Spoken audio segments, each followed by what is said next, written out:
Isang mapagpalang araw po sa inyo, Kuya Chris. Maging sa lahat ng inyong mga tagapakinig. Matagal na po akong subscriber at taga-subaybay ng inyong channel na mayroon ding karanasan tungkol sa mga aswang na nais kong ibahagi sa inyo. Itago niyo na lamang po ako sa pangalang Raymond. 16 na taong gulang at nakatira ako sa isang maliit na baryo sa Dumaguete. Isang karaniwang estudyante lamang ako noon sa mataas na paaralan. Simple at tahimik ang aking pamumuhay kasama ang aking pamilya. Sa murang edad ko noon, hindi ko pa lubos na uunawaan ang mga kwentong kababalaghan na madalas na ikinukwento ng matatanda tuwing gabi. Para sa akin, ay mga alamat lamang iyon na ginagamit nila upang takutin kaming mga bata at pigilan sa paggala kapag gabi. Subalit hindi ko inakala na mararanasan ko mismo ang isa sa mga kwentong iyon. At mag-iiwan ito ng bakas ng takot sa aking isipan na hanggang ngayon ay sariwa pa rin. Isang araw ng Sabado, napagdesisyonan namin ng ilan kong kaklase na magtungo sa isang baryo malapit sa amin upang makisali sa kanilang piyesta. Usong-uso sa aming kabataan ng ganitong gala. Sapagkat bukod sa kasayahan, ay naroroon din ang mga handaan, musika at masisilayan ng mga bagong muka na hindi namin nakikita sa araw-araw. Ang baryong iyon ay hindi naman ganoon kalayo sa aming tirahan.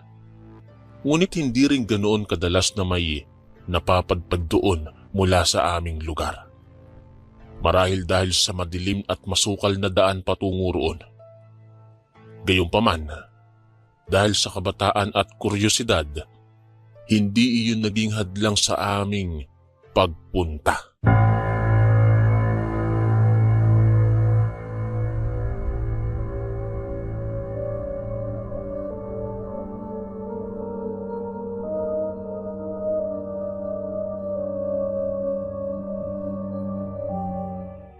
Sa simula ay tila karaniwan lamang ang lahat. Ang baryo ay may mga nakasabit na banderitas sa bawat kalsada. May mga palamuting makukulay at ang musika mula sa mga lumang radyo ay umaalingaw-ngaw sa paligid. Ang mga tao ay tila masayahin. Lahat ay nakangiti at agad kaming binati na parabang matagal na kaming kakilala. Hindi iyon nakapagtataka dahil ganyan naman talaga ang mga tao sa probinsya. Magiliw at palakaibigan. Ngunit habang lumalalim ang gabi at mas nagiging tahimik ang paligid, nagsimula akong mapansin na may kakaiba sa mga mata ng mga taong naroroon. May kung anong liwanag ang kumikislap kapag tumatama ang apoy mula sa mga sulok, at tila ba ang mga ngiti nila ay hindi tugma sa kanilang mga kinikilos. Habang patuloy ang kasiyahan, unti-unti kong nararamdaman ang bigat ng hangin. Parang may bigat ng presensyang nakapalibot sa amin. Ang musika na dati ay masigla ay naging tila nakabibingi. Paulit-ulit na tugtog na parabang wala ng katapusan. Ang mga pagkain sa mga hapag ay sagana. Ngunit nang lapitan ko ay may kakaibang amoy na pumapait sa aking ilong. Hindi ko maipaliwanag, ngunit tila hindi karne ng baboy o manok ang inihanda. May kung anong kakaibang itsura ang mga ito na nagdulot ng kilabot sa aking sikmura. Nang sinubukan naming lumayo, doon ko napansin na parang nagsasara ang mga kalsadang dinaanan namin. Ang mga dating bukas na lagusan palabas ng baryo ay tila nagbago. At ang mga daan ay hindi na namin natuntun. Lahat ay parang umiikot lamang pabalik sa sentro ng piyesta. Para bang isang malaking bitag ang bumalot sa amin at walang paraan para makalabas. Ang mga mata ng mga tao ay nakatuon sa amin at ang mga ngiti nila ay hindi na magiliw, kundi nakatitindig balahibo. Para kaming mga isdang nasila sa lambat. At sila ay mga mandaragit na nagbabantay lamang ng tamang oras upang umatake. Naramdaman kong bumilis ang tibok ng aking puso. Ang kasabikan at saya na naramdaman ko kanina ay napalitan ng matinding kaba at takot. Hindi ko alam kung ano ang mangyayari sa amin. Pero sa oras na yon, unti-unti kong naisip ang mga kwentong dati hindi ko pinaniniwalaan. Ang mga matatanda ay madalas magbabala na may mga baryo na hindi dapat puntahan kapag gabi, lalo na kung piyesta. Sapagkat may mga selebrasyong hindi para sa tao, kundi para sa mga nilalang na nabubuhay sa dilim. At doon sa mismong baryong iyon, sa gitna ng kasiyahan na naging isang bangungot, nagsimula ang pinakanakakatakot na karanasan sa aking buhay. Ang maging bisita sa isang piyesta ng mga aswang. Sa paglipas ng oras, lalo kong naramdaman na hindi nakaraniwan ang paligid. Ang baryo na kanina'y puno ng liwanag at tawanan ay tila nagiging isang madilim na dako na unti-unting lumalamon sa aming mga bisita. Ang mga banderitas na kanina'y makukulay ay tila kumukupas at ang mga aninong nakikita ko sa gilid ng mga kubo ay nagiging kakaiba ang anyo. Mahahaba ang mga kamay, matutulis ang mga daliri, at ang kanilang mga galaw ay parang hindi nagaling sa tao. Ang musika mula sa radyo ay naging isang uri ng alingaw-ngaw na nakasusulasok sa pandinig. Paulit-ulit at walang himig kundi isang nakakapangilabot na ugong. Kami ng aking mga kaklase ay pilit na nagpapakalma. Ngunit sa bawat hakbang namin ay may nararamdamang mga matang nakamasid. Ang mga taga-baryo ay hindi na sumasama sa amin, bagkus ay nagtitipon sila at tila nag-uusap gamit ang mga titig at bulong na hindi namin maunawaan. Habang lumalakad kami, naririnig ko ang mga yapak sa aming likuran. Ngunit sa tuwing lilingon ako ay wala namang nakikita kundi mga aninong bigla namang naglalaho. Nang makarating kami sa isang maluwag na bakanting lote kung saan may nakahandang mga mesa at pagkain, doon namin tuluyang napagtanto ang katotohanan. Sa ibabaw ng mesa ay nakalatag ang mga inihanda nilang handa. Ngunit ngayon ay malinaw ko nang nakikita na hindi ito karaniwang karne. Ang mga buto ay kakaiba, malalaki at hindi pangkaraniwan sa anumang hayop na kilala ko. Ang amoy ay umaalingasaw, matamis na malagkit, ngunit may bahid ng bulok na laman. Ang aking sikmura ay kumulo at muntik na akong masuka. Sa mga oras na iyon, hindi ko na kailangan ng paliwanag. Ang baryong aming pinuntahan ay hindi piyesta ng mga tao, kundi piyesta ng mga nilalang na matagal nang kinatatakutan sa aming bayan. Ang mga aswang. Ang kanilang kasiyahan ay hindi para sa mga santo o para sa kapistahan ng nayon, kundi para sa isang uri ng ritual na sa amin ay isang bitag. Kami ang kanilang mga panauhin at kami rin ang kanilang magiging alay. Ang mga kalalakihan at kababaihan sa paligid ay nagsimulang magbago ang anyo. Ang kanilang mga mata ay kumislap ng mapulang liwanag. Ang kanilang mga ngiti ay lumapad hanggang umabot sa tenga. At ang kanilang mga balat ay nagkulay abo sa ilalim ng liwanag ng buwan. Ang ilan sa kanila ay nakitaan ko ng mahahabang dila na lumalawit. Habang ang iba naman ay may lumalabas na matutulis na kuko mula sa kanilang mga daliri. At ang nakakagimbal ay ang kanilang mga katawan na tila lumalaki at humahaba. Nagiging mas kahindik-hindik ang kanilang mga anyo. Nais naming tumakbo, ngunit saan man kami pumunta ay may nakaharang na mga anyo. Ang mga daan ay tila nagbago. Ang mga kubo ay hindi na naroon. At ang buong baryo ay naging isang labirinto na hindi namin matunto ng simula o ang dulo. Ang aking mga kaklase ay nagsisigawan. Bagaman ang kanilang mga tinig ay natatabunan ng alingaw-ngaw ng mga halakhak ng mga aswang. Para kaming mga ibong ipinasok sa hawla. Nakapako at walang magawa.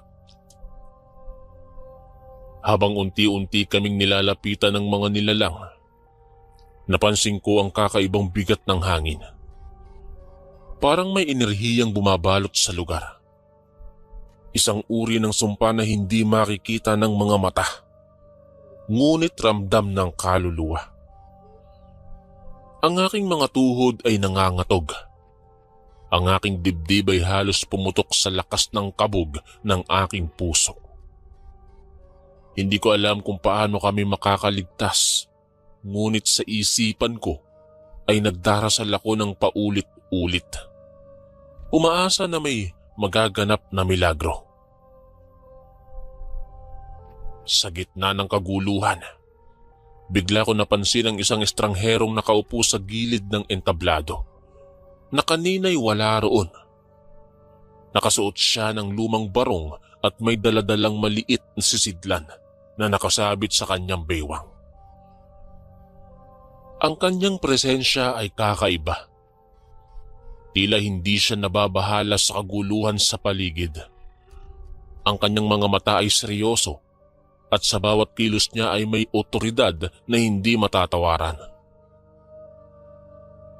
Habang ang mga aswang ay papalapit sa amin, bigla siyang tumayo at naglatag ng kung anong mga bagay mula sa kanyang sisidlan. May inilabas siyang parang pulbos na kanyang isinaboy sa hangin. At kasabay nito ay may mga mumunting ilaw na lumitaw. Kumikislap at tila nagiging mga apoy na pumapalibot sa amin. Ang mga aswang ay biglang umurong. Nag-aalangan at hindi makalapit. Ang kanilang mga halakhak ay napalitan ng mga ungol ng galit at pangamba. Doon ko napagtanto na ang estrangherong yon ay hindi karaniwang tao, kundi isang antingero. Isang taong may taglay ng mga agimat at kaalaman laban sa mga nilalang ng kadiliman. Ang kanyang presensya ay naging sagisag ng pag-asa para sa amin. Bagamat hindi pa rin kami nakakalabas, alam kong may kakampi kami sa laban na to. Ngunit hindi pa rin natapos ang aming bangungot. Sapagkat ang mga aswang, bagamat umatras, ay hindi tuluyang naglaho.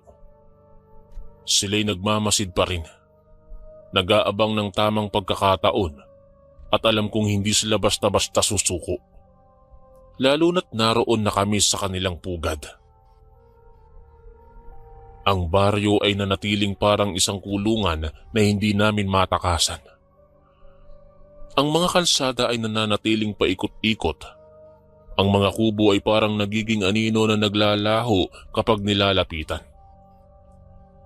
Ang tanging liwanag ay ang mumunting apoy na nilikha ng antingero.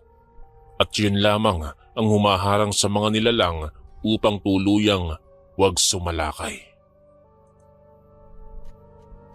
Sa oras na yun, wala na kaming ibang magagawa kundi sumunod sa kanya, sapagkat siya lamang ang may kaalaman kung paano kami makakaligtas sa isang piyesta na malinaw na hindi para sa tao. Habang nakapalibot sa amin ang mga aswang, na unti-unting nagbabago ang anyo, ang tanging sagabal lamang sa kanilang tuluyang paglapit ay ang liwanag na mula sa mga pulbos na isinaboy ng antingero. Ang mumunting ningas na iyon ay parang pader na hindi nila kayang tawirin. Sa bawat pagtatangkang lumapit ng mga nilalang, agad silang umaatras na para bang may nasusunog sa kanilang balat.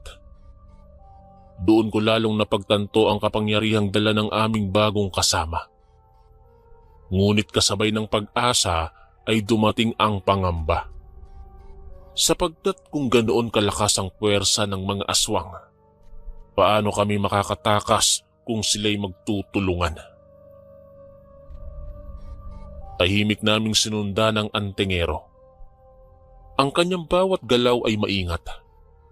Tila kabisado niya ang bawat sulok ng baryo. Ngunit hindi rin siya nag-atubiling maglabas ng mga gamit mula sa kanyang sisidlan paminsan-minsan. May inilagay siyang dahon sa aming mga noo at may inilagay na langis sa aming mga kamay. At bawat hakbang ay tila may ritual siyang ginagawa. Hindi ko maintindihan ang lahat, ngunit dama ko ang bigat ng kanyang ginagawa, na para bang ang lahat ng ito ay isang labang espiritual na higit pa sa aming nakikita. Habang kami ay naglalakad, napapansin ko ang mga kubo na tila nag-iiba ng anyo. Ang ilan ay lumulubog sa lupa. Ang iba na may umaangat na parang mga aninong nakabitin sa hangin. Ang mga puno sa gilid ng kalsada ay yumuyuko na para bang sinusubukang ipitin kami. Ang buong baryo ay naging parang isang buhay na nilalang na sinusubukang hadlangan ng aming pagtakas. Lalong sumidhi ang bigat ng hangin at ang mga aninong dumadaan sa gilid ng aking mga mata ay nagiging mas malinaw. Nakikita ko ang mahahabang dila, ang naglalaway na mga bibig at ang mapupulang mga mata na hindi na nagtago sa kanilang tunay na anyo. Ang aking mga kaklase ay halos hindi na makapagsalita sa takot. Ang iba ay nanginginig, ang ilan ay halos mawalan ng malay. Ngunit patuloy kaming naglakad. Umaasang makakarating kami sa dulo ng baryo at makakatakas sa sumpang ito. Ngunit sa halip na kalsada palabas ang aming marating, ay isang malawak na liwasan sa gitna ng baryo. Dito nakapwesto ang isang malaking punong kahoy na tila pinakamatanda sa lahat. Ang kanyang mga sanga ay kumakalat na parang mga kamay na nakahawak sa buong paligid. At sa ilalim nito ay naroon ang tila altar kung saan nagtitipon ang mas nakatatandang mga aswang. Sila ang pinaka nakakakilabot sa lahat. Ang kanilang mga balat ay kulubot at kulay abo. Ang kanilang mga mata ay kumikislap na tila apoy at ang kanilang mga ngiti ay naglalantad ng mahahabang pangil na mas matutulis pa sa mga hayop. Ang kanilang mga katawan ay payat ngunit mahahaba. At ang kanilang mga daliri ay parang mga patalim na nakahanda sa pagdukot. Ang kanilang presensya ay mas mabigat kaysa sa iba at para bang sila ang pinuno ng kasumpa-sumpang piyestang ito. Ang antingero ay tumigil sa harap ng punong yun. Doon niya inilabas ang isa pang sisidlan na mas malaki kaysa sa una. Mula rito ay kinuha niya ang ilang maliliit na bato at mga dahon na pinagsama. Tsaka binugbog gamit ang isang bakal na tila espesyal na pamalo. Sa bawat hampas niya, may lumalabas na liwanag na kumikislap sa hangin at unti-unti itong bumuo ng bilog sa aming paligid. Para kaming nasa loob ng isang malaking anting-anting na inilatag upang kami maprotektahan. Ngunit sa kabila ng lahat, ramdam ko na hindi ito magtatagal, sapagkat ang mga aswang ay nagtitipon at tila nag-iipon ng lakas upang basagin ang harang na iyon. Ang kanilang mga halakhak ay naging mas malakas. Ang kanilang mga ungol ay parang mga sigaw ng mga kaluluwang nagdurusa. Mula sa kanilang mga bibig ay lumalabas ang matutulis na dila, humahampas sa hangin na parabang sinusubukan kaming abutin. Ang ilan ay umaakyat sa mga puno, nakasabit na parang mga paniki na nag-aabang ng tamang oras para bumaba. Ang kanilang mga katawan ay parang hindi na talaga tao, at ang bawat galaw nila ay puno ng hayok at kasamaan.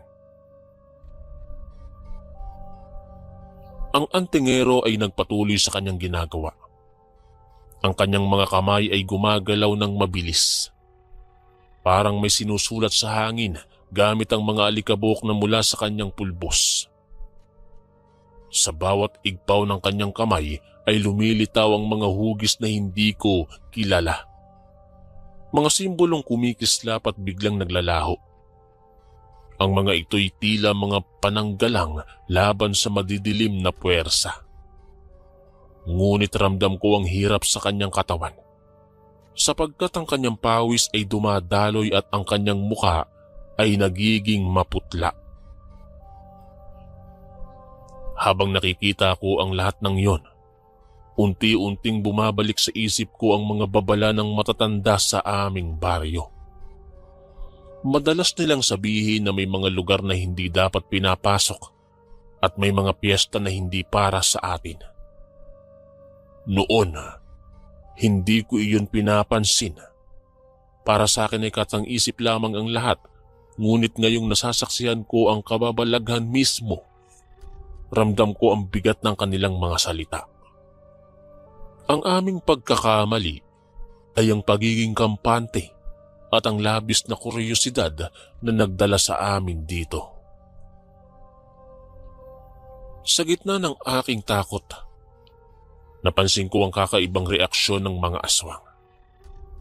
Sa bawat pagkislap ng ilaw mula sa antingero, sila ay napapaatras. Ngunit hindi tuluyang sumusuko. Tila alam nila na may hangganan ng kapangyarihan ng aming kasama. At naghihintay lamang sila ng oras upang tuluyan kaming madagit. Ang ilan ay bumubulong-bulong at lumilikha ng mga ingay na parang pagdarasal. At kasabay nito, ay naramdaman ko ang lupa na unti-unting umuga. Ang paligid ay tila lumalabo at ang buong baryo ay lalong nagiging parang bangungot na hindi kayang takasan. Doon ko naramdaman na hindi lamang kami basta-basta naligaw sa baryo ng mga aswang.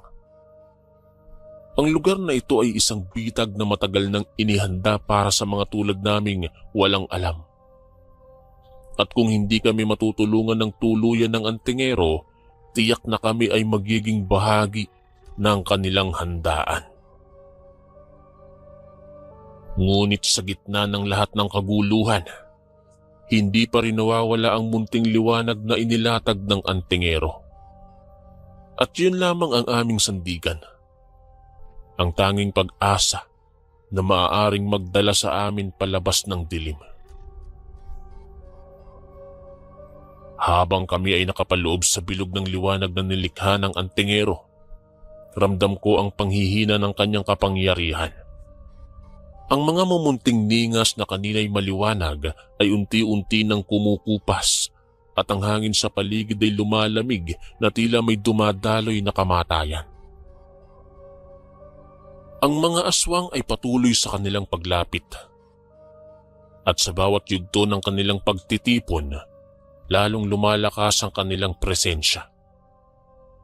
Ang kanilang mga halakhak ay nagiging alon ng takot na dumudurog sa aming pag-asa.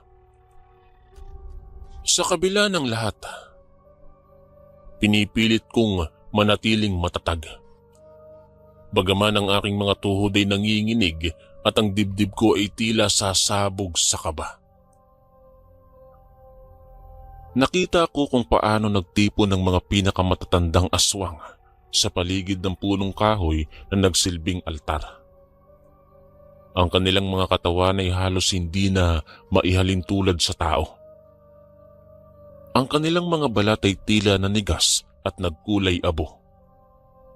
Ang kanilang mga pangil ay kumikislap sa liwanag ng buwan. At ang kanilang mga mata ay kumikinang na tila naglalaman ng apoy. Ang kanilang mga bibig ay bumibigkas ng mga salitang hindi ko maunawaan. Parang isang orasyon ng kasamaan na tumatagos sa aking kaluluwa. Ang lupa ay muling umuga at ramdam ko ang bigat ng sumpa na bumabalot sa baryo. Ngunit ang antingero ay hindi nagpatinag. Mula sa kanyang sisidlan ay inilabas niya ang isang bagay na natatangi. Isang maliit na piraso ng kahoy na tila kasing itim ng gabi. Ngunit nagliliwanag sa tuwing hahawakan niya. Itinaas niya iyon at kasabay ng kanyang mahihinang paghinga ay nagsimulang magningning ang paligid. Ang liwanag mula sa piraso ng kahoy ay hindi tulad ng ningas na nauna niyang ginawa. Ito ay mas matindi, mas maliwanag at tila mas matibay. Sa kanyang mga kamay, nag-umapaw ang apoy na pumalibot sa buong liwasan. Humahad lang sa anumang aswang na sumusugod. Nagsitili ang mga nilalang. Ang ilan ay naglakad paatras. Ang iba na may napaso sa liwanag at nagsimulang magbalat at masunog. Ang kanilang mga sigaw ay hindi kagaya ng karaniwang tinig, kundi mga alingaw-ngaw ng mga espiritu na nagdurusa. Ang mga pinakamatanda sa kanila ay hindi basta-basta umatras. Sila ay lumaban. Inilabas ang kanilang pinakamalakas na anyo. Ang kanilang mga katawan ay humaba ng labis. Ang kanilang mga braso ay nagmistulang mga pakpak at ang kanilang mga dila ay lumawit ng mahaba na parang mga ahas na umaabot sa loob ng bilog. Ang kanilang presensya ay nakakapanghina at halos mawalan kami ng lakas sa loob. Ngunit muling kumilos ang antingero. Sa bawat galaw niya, parang may nakikipaglaban ding hindi nakikita. Ang kanyang mga mata ay nakapikit at ang kanyang mukha ay puno ng pawis. Ngunit sa kanyang mga kamay ay lumalabas ang mas matinding liwanag. Sa kanyang ginawa, ang punong kahoy na kanina'y tila altar ay nagsimulang manginig. Ang mga ugat nito ay umuga at mula rito ay lumabas ang itim na usok na agad namang tinupok ng apoy mula sa kanyang anting-anting. Ang mga matatandang aswang ay sumigaw ng mas malakas, halatang sila'y nasasaktan sa nangyayari. Sa gitna ng kaguluhan, naramdaman kong unti-unting nagbabago ang paligid. Ang mga kubo na kanina'y lumulutang at naglalaho ay nagsimulang bumalik sa dati. Ang mga kalsada ay unti-unting naging malinaw at ang mga bitag ng baryo ay nabasag ng liwanag. Parang may natutunaw na ilusyon at ang baryo na kanina'y puno ng kasamaan ay nagiging isa na lamang aninong nawawala sa dilim. Ngunit hindi pa rin tapos ang laban, sapagkat bago tuluyang maglaho ang mga aswang, isa sa kanila ang nakalusot. Isa itong matandang babae na may napakahabang buhok at matulis na mga kuko. Siya ay sumugod papasok sa bilog at sa bilis ng kanyang galaw ay halos hindi ko na nakita ang nangyari. Ang antingero ay agad na humarang at ginamit ang piraso ng kahoy na itim upang salubungin ang kanyang pag-atake. Ang kanilang banggaan ay naglabas ng liwanag na halos pumunit sa aming pandinig. At ang paligid ay nabalot ng nakasisilaw na ningas. Nang mawala ang liwanag, Nakita ko ang matandang babae na nakahandusay sa lupa. Unti-unting nagiging abo at naglalaho na parang alikabok. Ang antingero ay halos mawalan ng malay, ngunit nanatiling nakatayo. Ang apoy na kanyang nilikha ay lumaganap sa paligid at tuluyang tinupok ang mga aswang na natitira. Ang kanilang mga hiyaw ay naging hangin na lamang at ang bigat na bumabalot sa baryo ay tuluyang naglaho. Sa wakas ay bumalik sa katahimikan ng paligid. Ang mga banderitas na kanina'y kupas at madilim ay biglang naglaho. At ang baryo ay naging isang bakanting lugar na walang tao. Parang lahat ng aming nakita ay isang bangungot na bigla na lamang natapos. Ang kalsada palabas ay muling lumitaw at doon namin napagtanto na ligtas na kaming makakaalis. Pagod na pagod kaming lahat. Ang aking mga kaklase ay halos hindi na makalakad. At ako man ay halos mawalan na ng lakas. Ngunit ang antingero ay nagpatuloy. Tinutulungan kaming makarating sa dulo ng daan.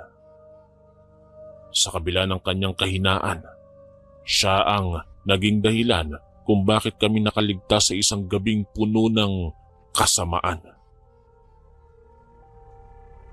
Nang tuluyan naming marating ang kalsadang pabalik sa aming baryo, lumingon ako sa pinanggalingan. Wala na roon ang piyesta. Wala na ang baryo. At wala na ang mga nilalang. Tanging ang katahimikan ng gabi ang naiwan. Ngunit ang bigat ng karanasang iyon ay hindi na mawawala sa aking alaala. Simula noon ay hindi na ako nag-alinlangan sa mga kwento ng mga matatanda na alam kong totoo ang kanilang mga babala. At alam kong may mga lugar na hindi dapat pinapasok ng mga walang alam. Ang gabing iyon ay nagturo sa akin na ang mundo ay hindi lamang para sa mga tao. At may mga nilalang na naninirahan sa dilim. Naghihintay ng pagkakataong muling makapagdiriwang sa kanilang sariling piyesta. Hanggang dito na lamang po ang aking kwento. Maraming salamat po sa pagbabasa nito at sa lahat ng mga nakinig. Lubos na gumagalang ang inyong kaistorya, Raymond.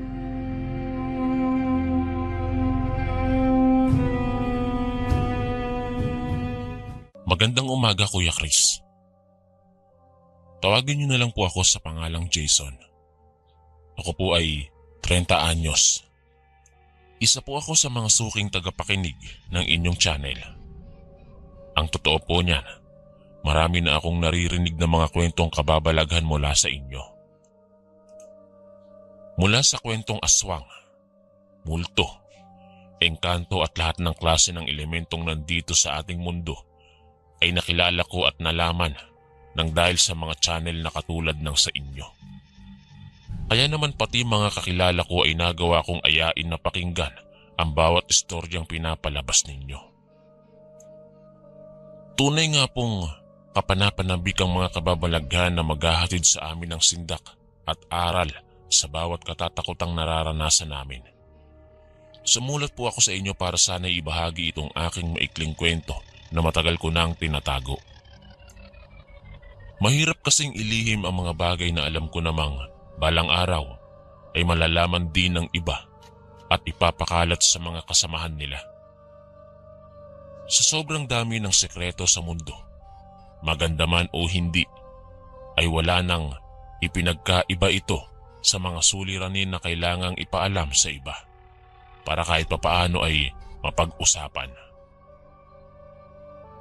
Ang aking mga kaanak po pala, partikular na ang aking tatay, ay nagmula sa pamilya ng mga antingero. Hindi ko maipagkakailang madalas kaming pag-usapan nung araw. Binibigyan ng kakaibang pagtingin ng mga taong nakakasalamuhan namin. Nirerespeto at tinitingala sa lipunan na aming kinabibilangan. Aminado akong maraming inosente sa aming lugar noong araw. Yung tipong kahit simpleng putahe na nag-e-exist ngayon ay pinagkakaguluhan pa kung masarap ba o hindi. Katulad na lang ng mga kakayahang mayroon ng mga tao noon. Nakakatawang isipin kung sino lang ang may baril noong araw ay siya na ang kinatatakutan. Kung sino ang nakapag-aral ay siya na ang tinitingala. Kung sino ang nakaririwasa ay sila naman ang sinasamba. Ang tatay ko ay isang tagapangalaga ng agimat ng kabal. Anya, binata lang siya nang ipagkatiwala ang agimat na iyon sa kanya. Mapusok siya noong kabataan niya. Mainiti ng ulo at masyadong matapang. Siguro, ipinagkatiwala ito sa kanya para malaman kung karapat-dapat nga ba siya sa nasabing agimat o hindi. Namimili daw kasi ang agimat ng mga taong gusto nilang maging tagapangalaga nila.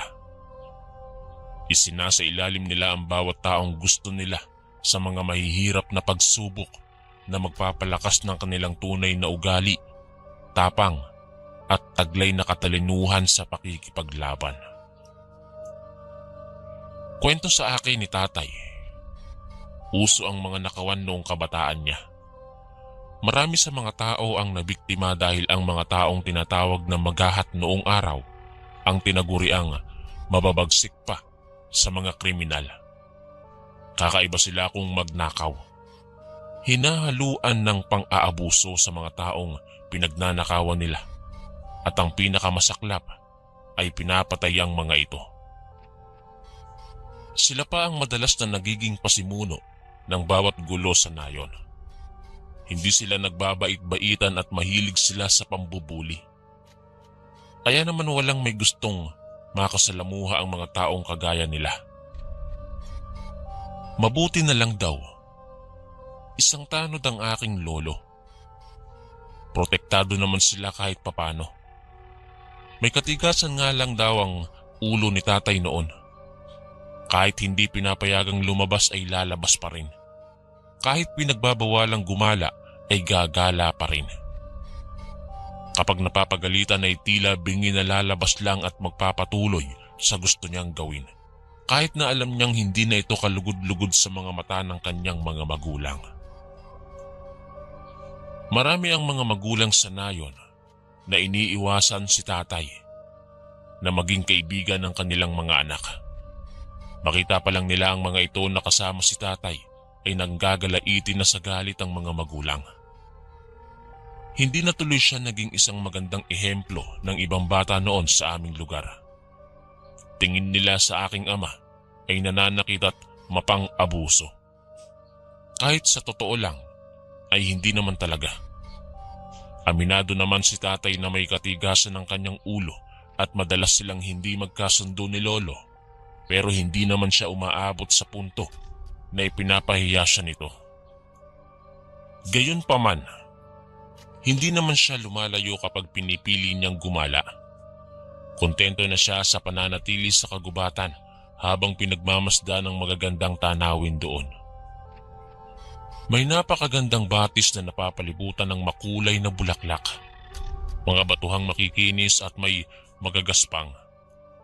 Mga ibong malayang nagliliparan at humuhuni matapos makasampa sa bawat sanga. Itinuring itong paraiso ng aking ama, malayo sa maingay na bunganga ni lolo at sa pangangastigo nito. Malayo sa mapanghusgan nilang mga kababaryo at kahit na sinong may balak na sirain ang pangalan niya. Mas gusto pa ni tatay noon na mapag-isa kaysa sa makipagkaibigan sa mga taong wala namang ibang ginawa kundi ang magkunwari lang sa harapan niya. Sa kakagala niya, hindi niya inaasahang may mapapansin siyang kumikinang na bagay sa gitna ng isang madawag na kakahuyan. Gabi na noon at medyo madilim kaya mabilis niyang nahanap ang nasabing bagay. Nagliliwanag ito sa kalagitnaan ng mga halaman.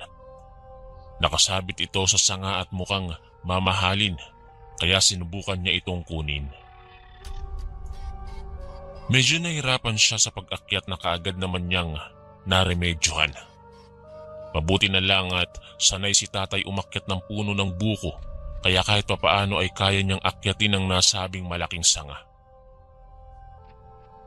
Kaso lang, napaatras si tatay nang harangin siya ng isang malaking tarantula. 2 beses itong malaki sa kamao niya. Ang buong akala niya ay katapusan na niya. Kilalang mabangis at kinatatakutan ng nasabing insekto. Nakakalason ng mga ito kaya naman gayon na lang ang sindak ni tatay. Halos hindi na siya gumagalaw sa takot na baka maagaw niya ang atensyon ng nasabing insekto. Wala pa naman siyang ibang panlaban maliban sa kutsilyong dala-dala niya sa bulsa. Napagtanto niyang ang tarantula pala ang tagapagbantay ng nasabing kumikinang na bagay. Bilog at tila ba pwedeng gawing palawit na kwintas.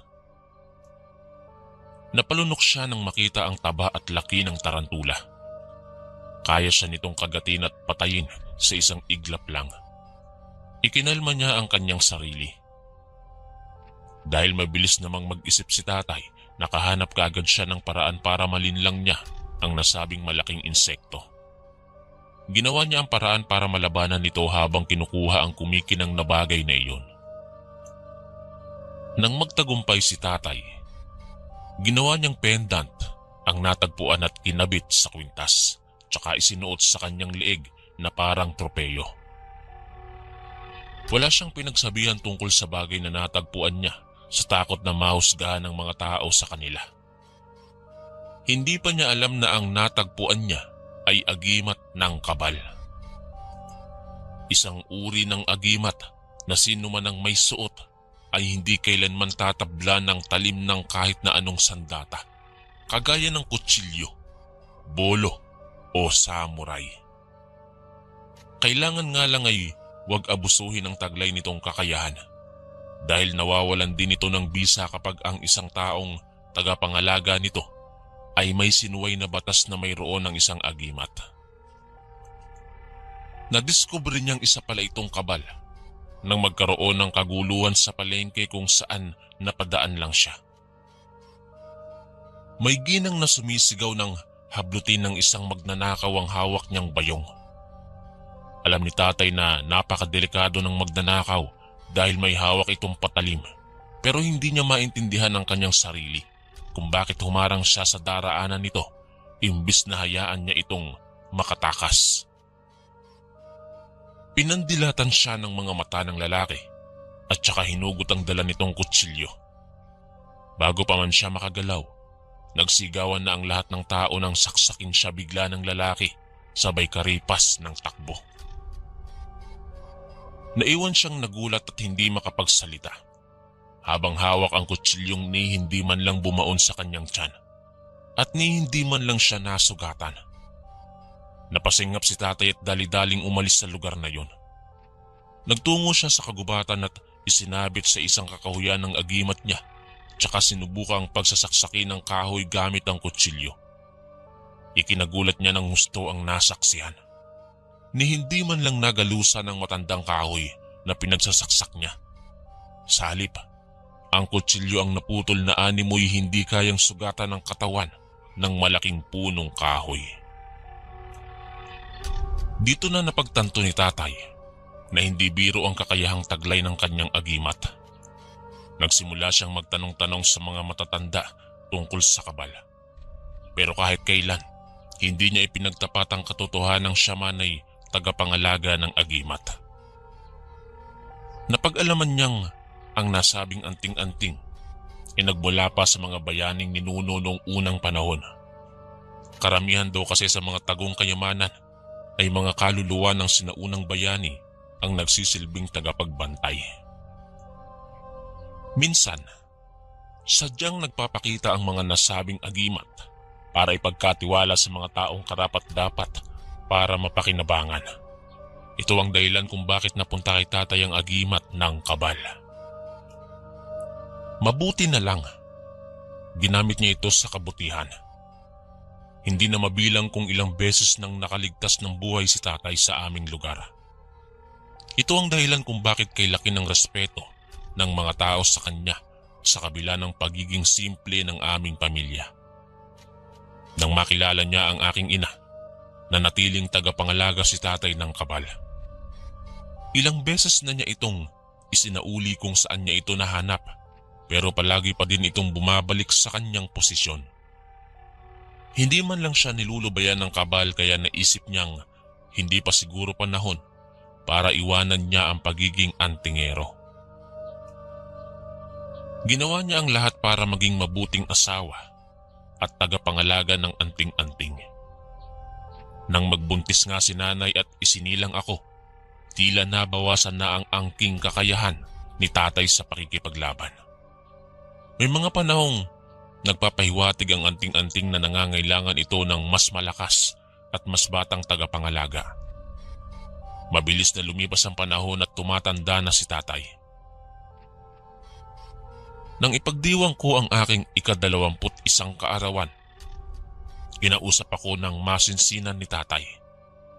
Ipinagtapat niya sa akin ang tungkol sa kabal at ipinaliwanag niya ang mga bawal at hindi pwedeng gawin ng nasabing agimat. Kalaunan, ipinamana niya ito sa akin. Wala naman akong ibang mapagpipilian kundi tanggapin ito bilang anak niya at nag-iisang tagapagmana. Kung ano ang ginagawa niya noon, sinusunod ko naman ito ngayon. Alam kong hindi biro ang mismong nakaatang sa mga balikat ko. Pero ito siguro ang landas na kailangan kong tahakin. Tuwing sumasapit ang araw na itinakda, dinadala ko sa gitna ng kagubatan ng minana kong agimat. Sinusubok ko ang tibay at kapangyarihang meron ito. Inaalagaan at pinapakain ko ito ng mga orasyon at dasal upang maging epektibo sa lahat ng panahon. Kailangan kasi itong konsagrahin o buhayin. Marami siguro ang hindi maniniwala sa akin. Bilang patunay, higit na malakas ang nasabing mga bagay sa araw ng Semana Santa. Pero wala namang pilitan kung sino ang gustong maniwala o hindi. Ang alam ko lang, hindi inirerekomenda ng simbahan ang pagtatago o pangangalaga ng kahit sino man sa mga anting-anting sa kadahilan ng hindi naman ito mula sa Panginoon. Ang mga anting-anting ay pakawala ng engkanto at iba pang uri ng elemento sa ating mundo. Sila ang nagsisilbing espiritu ng ating kalikasan. Sila ang pinagmumula ng mga enerhiyang nabubuo at nagiging bato na siyang natatagpuan ng mga taong karapat-dapat. Sa kaso ko, hindi lang ako basta itinakda, kundi tagapagmana na din ng nasabing anting-anting. Marami na din akong nakasagupang masasamang loob na ginamitan ko ng aking lakas at talino. Sa tulong ng agimat na kabal ay nagtatagumpay ako. Naaalala ko, katatanggap ko lang noon ang agimat ng may mangyaring hindi ko inaasahan. Inakyat kami ng mga magahat sa bahay. Gusto nilang patayin ang aking ama. Dahil sa napakatalas ng pakiramdam ko, dahil malayo pa lang ang mga masasamang loob, ay naaamoy ko na sila. Kaagad kong pinatago ang aking mga magulang at sinabi sa kanila na hindi naman ako masasaktan. Sinigurado kong hindi sila matatagpuan at hinarap ko ang mga magahat. Giniba nila ang aming pinto tsaka sila walang babalang pumasok. Nilibot nila ang tingin sa kabuuan ng aming bahay. Pero hindi nila alam na nakatingin na ako sa kanila habang nagtatago ako sa dilim. Nang simulan na nilang hanapin si tatay, ay hindi na ako nag-aksaya ng oras. Kaagad ko silang inatake at ibinuhos ang lakas sa pakikipaglaban sa kanila. Sinubukan nila akong saksakin pero hindi sila nagtagumpay dahil sa anting-anting na mayroon ako. Kalaunan, naiharap ko ang mga magahat kay tatay. Labis-labis ang takot nila sa pag-aakalang papatayin ko sila na hindi naman nangyari. Nangako silang hindi na kami guguluhin at humingi pa sila ng tawad. Ang isang antingero ay brutal pumatay sa makatarungang paraan. Hindi lahat ng may pinangangalaga ang anting-anting ay abusado dahil may mga takot din naman kami sa Panginoon. Sa ngayon, narito pa din naman kami sa aming tirahan at tagapangalaga pa din ako ng anting-anting. Masarap maging isang antingero, Kuya Chris. Basta nasa katwiran at hanap ay katarungan para sa kabutihan. Titingalain ka ng lahat. Hanggang dito na lang po ang aking kwento at maraming salamat po sa lahat ng mga nakinig. Ako po si Jason ng inyong kaistorya.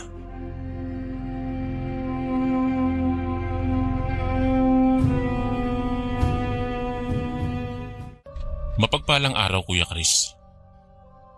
Tawagin mo na lang po ako sa pangalang May. Itong kwentong ibabahagi ko po sa inyo ay nangyari nung dalaga pa lamang ako. Alam ko pong masyado na itong matagal para alalahanin pa, pero magpahanggang sa ngayon ay hindi ko pa din nakakalimutan ang trahedyang nangyari sa aming magkakaibigan. Hindi ko kayang isiping cargo de konsensya ko pa din ang kanilang naging kamatayan. Nakahiligan na namin ang aking mga kaibigan ng magliw-aliw sa halos bawat probinsyang nakikita namin sa internet. Simula nang tumungtong kami sa college ay palagi na kaming nag-aayaan na magpunta sa naggagandahang tourist spots sa buong Pilipinas. Namamasyal kami sa mga malalayong lugar para maghanap ng masasarap na putahe kung saan natataon namang may piyesta sa aming pinupuntahan. Halos lahat na yata ng lugar sa buong bansa ay napuntahan na namin, maliban sa iilang lugar na nasa parting Kabisayaan. Ayaw ko mang makadama ng excitement, pero pinaniniwalaang may nakatagong baryo ng mga aswang sa bandang iyon ng Pilipinas. Dahil mahilig mag-browse ng mga kakaibang lugar ang kaibigan kong si Alice, ay inaya niya kami na magbakasyon at magtungo sa Bacolod para magbakasyon. Nataong ipinagdiriwang ng mga tao sa lugar na iyon ang Mascara Festival. Sikat ang piyestang iyon sa amin dahil minsan na ipapalabas ito sa telebisyon. Para personal na maranasan ng ganda at saya ng nasabing selebrasyon, ay nagkasundo kami ng aking mga kaibigan na magpunta doon at makisaya. Natitiyak kong masaya ang makipiesta. Nakita niya kasi sa isang group sa media ang tungkol sa isang baryo doon na may napakagandang views sa gitna ng tila mala-historical na lugar. May naggagandahang pasyalan at sa bawat spot may nakatagong kwento na sabik din kaming matuklasan. Napag-alaman naming dinadayo ang nasabing lugar ng mga tao dahil namimigay ng libreng pagkain sa nasabing lugar tuwing piyesta at open pa sila sa mga dayong kagaya namin. Palangiti at maasikaso pa ang mga residente doon na nakahandang magsilbi sa mga bakasyonista. May isang sikat na bahay paupahan doon na dinarayo ng mga turista dahil sa bukod sa mababaitang mga tao doon ay napakaraming magagandang tanawin sa likurang bahagi ng malaking gusali. Nagkayayaan kaming dalawa para magpunta at magbakasyon na din. Best friend ko si Alice. Malapit ang mga magulang namin sa isa't isa, kaya hindi na din kami halos mapaghiwalay. Wala namang problema sa aking mga magulang kung magbakasyon kami dahil nagpapaalam naman kami ng maayos. At naging mabuting anak kaya siguro'y hinahayaan nila kaming gawin ang lahat ng bagay na gusto naming gawin. Para masaya, isinama namin sa bakasyon ng dalawang close friend namin na sina Lorraine at Nadia. Nasa sasakyan pa lang ay nag-iisip na kami ng mga magagandang bagay na pwede naming gawin sa Bacolod. Nag-land trip kami, sabay isinakay sa isang malaking barge ang aming kotse para mas lalo kaming makatipid sa pamasahe. 8:00 ng umaga kami dumating sa Bacolod City. Maaga pa lang pero marami ng tao sa labas. Nagkakasiyahan at namamasyal. Tingin ko nga, walang tulugan ng mga tao sa bandang ito.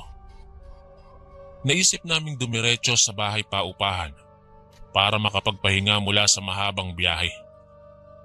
Kulang kami sa tulog lalo na't 2:00 ng umaga pa lang kami bumiyahe mula sa bahay. Sa labas pa lamang ng bahay paupahan ay sinalubong na kami ng katiwalang si Aling Asunta. Sabi niya, siya daw ang magsisilbing landlady at sana daw ay maging maayos ang pag-stay namin sa kanilang lugar. Tuwang-tuwa naman kami ng aking mga kaibigan. Hindi ko akalaing makakapasyal kami sa malayong lugar tapos ay mag-e-enjoy pa talaga kami ng husto. Bali malaki ang bahay na paupahan at hindi lang naman kami ang umuukupa. Sa tingin ko, may magbabarkada ding kagaya namin sa kabilang kwarto. Puro nga lang lalaki at kay kukulit. Nang magkasabay kami sa pagpasok sa aming mga kwarto, ay nagkanya-kanya sa pagkindata ng 4 na lalaki sa amin. Hindi nakatiis ang ilan sa kanila at nakipagkilala. Napag-alaman namin na mula din pala sila sa Maynila at halos sabay lang kaming dumating. Ang nangyari, mas lalo tuloy kaming dumami dahil imbis na 4 ay 8 na kaming namamasyal sa labas tuwing gabi. May kalayuan ng bahay paupahan sa mismong syudad ng Bacolod. Pero ayos lang naman sa amin dahil bakasyon ang hanap namin at mamamasyal sa nagagandahang lugar ng nasabing syudad.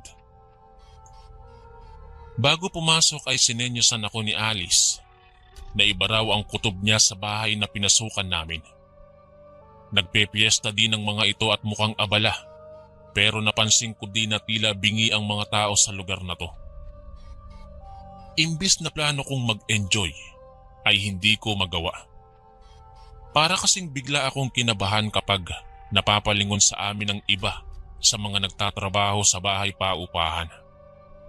Si Nadia ay napansin din ito at hindi niya maiwasang mag-alala. Nang bumaba din daw siya kanina para kumuha ng tubig, ay nakasalubong niya ang isa sa mga katulong at napansing kinakapa lamang nito ang daraanan na para bang hindi nakakakita. Dito na ako nagsimulang kabahan. Kung ano-ano na lang ang aking naiisip at halos hindi ko na na-e-enjoy ang aming bakasyon. Akala ko nga, ako lang ang nakakapansin. Pero lahat pala kami. Sa grupo ng bakasyonistang nasa lugar na iyon ay kami lang ang pinangingilagan ng mga trabahante marahil dahil sa ilang sa amin. Maingay nga naman kami at minsan nagkakasabay pa sa sigawan, lalo na kapag nagkakatuwaan. Isang gabi, nagreklamo si Lorraine na masama daw ang kanyang pakiramdam. Tila siya'y lalagnatin. Kaya naman nagpresenta si Alice na ipa-check up siya sa doktor. Halos maglupasay na siya sa kakaiyak. Kaya sinabi ko sa kanila na baka may nakain lang siya na bawal o di kaya'y masyado lang siyang napagod. Kaya kailangan niya ng gamot na pantanggal ng stress. Naiwan nga kami ni Nadia sa bahay paupahan at sinilip sa mga bintana ang mga kasambahay. Napagtanto kong marami pala sila at kakaiba akong kumilos. Dahil masyado akong nawirduhan sa kanila, ay nagpasya akong mamasyal sa syudad. Sinubukan kong ayain si Nadia pero tumanggi siya. Sabay sabing mas gusto niya lang daw magpahinga. Wala akong nagawa kundi hayaan na lamang siya. Tanda ko pa, halos hindi mapakali ang mga kasambahay sa nasabing bahay paupahan nang makita nilang paalis ako sakay ng kotse. Sina Lorraine at Alice kasi ay inihatid ng lalaking nakatira sa katabi naming dorm at mukhang sumama pa nga ang 3 niyang kaibigan. Hindi ko naman alam na labis kong pagsisisihan ng pag-alis kong iyon. Dahil ito ang magiging huling pagkakataon na makikita kong buhay si Nadia. Nang makauwi ako sa bahay paupahan, ay napakasangsang ng amoy ang sumalubong sa akin sa bukana pa lamang ng aming tinutuluyan. Kinabahan ako at dali-daling tumakbo sa loob ng aming kwarto. Ganoon na lang ang panghihilakbot ko sa tagpong aking naabutan. Nakahandusay ang walang buhay na katawan ni Nadia sa sahig. Wakwak ang tiyan at nawawala ang lamang loob nito. Nilapitan ko ang bangkay ng aking kaibigan at pumalahaw ng iyak. Hindi ko alam kung sino ang may gawa nito sa kanya dahil walang CCTV sa buong lugar. Nanginginig na kinapa ko sa kanyang bulsa ang cellphone para sana'y tumawag ng pulis. Ngunit naunahan ako ng kalabog at malalakas na katok sa pinto. Dahilan para una kong itong mabuksan. Bumungad sa akin si Alice sa labas, sabay sabing umalis na daw kami. Hindi kami ligtas sa nasabing lugar. Pinaghahanda niya kami ni Nadia na lumisan na, kaya napahagulgul ako ng iyak dahil sa narinig ko mula sa kanya. Hindi ko alam kung paano ipapaliwanag ang nangyari kay Nadia. Takot na takot ako at hindi makapagsalita. Minsan, naisip kong itanong sa Panginoon kung ano ba ang kasalanan ko at nararanasan ko ito ngayon. Malungkot na yumuko si Alice sabay sabing wala na kaming magagawa pa para kay Nadia. Hindi kami pwedeng abutin ng gabi sa bahay paupahan. Narinig niyang mamayang gabi, idadaos ang piyesta sa bahay paupahan bilang pagdiriwang din ng Maskara Festival.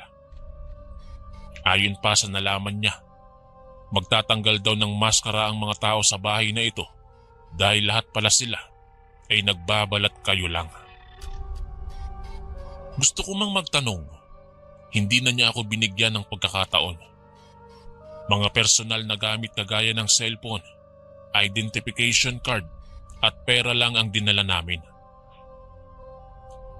Sa police station kami dediretso para naman malinawan kami sa kung anuman ang nangyayari. Nagulat nga ako pagkalabas namin ng bahay paupahan at nakita ang nakakapanindig balahibong tagpo. Sa pagkakataong yon, ay nasindak kaming dalawa dahil naabutan naming abala ang mga kasambahay sa pagtatrabaho sa kusina. Nasuka ako ng mapagtantong hindi lang basta hayop ang kanilang kinakatay, kundi ang mga guest din kagaya namin. Sinaid nila ang dugo at hinugot ang mga lamang loob. Halos hindi na nga makapaghintay ang ilan sa kanila at lantaran ng nilalantakan ang hilaw na pagkain kahit pa masangsang na ang amoy ng mga yon. Ang iba pa sa mga guest ay walang habas nilang tinatadtad, kaya nagkalat ang mga putol-putol nilang katawan at bumaha ang sariwang dugo. May ginilitan ng leeg at pinugutan ng ulo. Ang ilan sa kanila ay niluto at kasalukuyang pinagtutulungang lantakan ng mga pangunahing bisita na napagtanto naming nasa basement pala ng nasabing paupahan.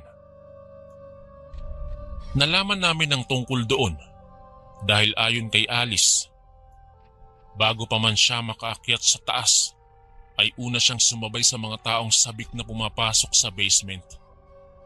May maingay na musika at talaga namang walang mag-aakalang mga halimaw pala ang nananahan sa lugar na ito. Nasaksihan niya ang malagim na sinapit ng mga guest, kaya niya naisip na baka kami na daw ang susunod. Kailangan naming makaalis bago pa man kami mapagdiskitahan ng mga nasabing nilalang.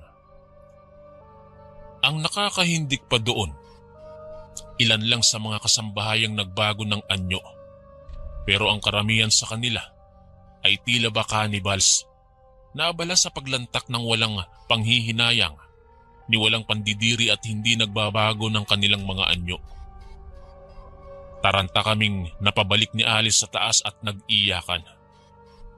Hindi ko kayang panoorin ang ginagawa ng mga aswang na tila ba hapon pa lamang pero kay babangis na nila. Hysterical na nagwala ako at sinabi kay Alice na paano pa kami makakalabas. Anya, dadaan kami sa bintana para hindi na kami makipaghabulan sa mga aswang. Minuwestrahan niya akong huwag maingay, kaya nanlalamig akong tumango tsaka walang ingay na isinara ang pinto ng aming kwarto. Natatandaan ko pa, hinarang namin ng may kabigatang mesa sa pinto para lang pansamantala nila iyong huwag mabuksan habang naghahanap pa kami ng paraan kung saan kami lalabas. Hindi ko alam kung magagawa ba naming makatakas, pero wala akong magawa kundi ang magtiwala sa aking kaibigan. Hindi ko akalaing sa kabila ng pamumuri ng lahat ng taong nakapagbakasyon sa lugar na to dahil sa taglay na kagandahan at kabaitan ng mga taong nakatira sa lugar na ito, ay may natatago palang lagim na kay hirap talikuran at kalimutan. Malinaw na bahay ng mga aswang ang paupahan na tinuluyan namin. Kaya kapag pinagpiestahan kami, ay wala kaming kawala. Mabuti na lang, mabilis kumilos si Alice. Nagtali siya ng kumot sa bintana at anya, doon daw kami dadaan. Pinauna niya ako at sinabihang kapag nakababa na ako, ay tumakbo ako ng mabilis at wag nang lilingon pa. Pumayag ako sa kanyang sinabi, pero hindi ko inaasahang iba pala ang magiging kapalit ng pagkakaligtas ko mula sa mga aswang. Nang sumayad kasi ang mga paa ko sa lupa, nakita ko ang pagkahuli ng mga aswang kay Alice. Nagsisisigaw siya at sinabing wag na akong babalik. Wala akong ibang mapagpipilian kundi ang tumakbo at wag nang lumingon. Kahit hinihingal, kaagad kong tinakbo ang distansya ng aming sasakyan, tsaka nagmamadali sa paglulan. Pinaharurot ko ang sasakyan palayo sa bahay paupahan. Alam kong karuwagan ang ginawa kong pagtakas, pero halos mabaliw ako ng mga panahong iyon.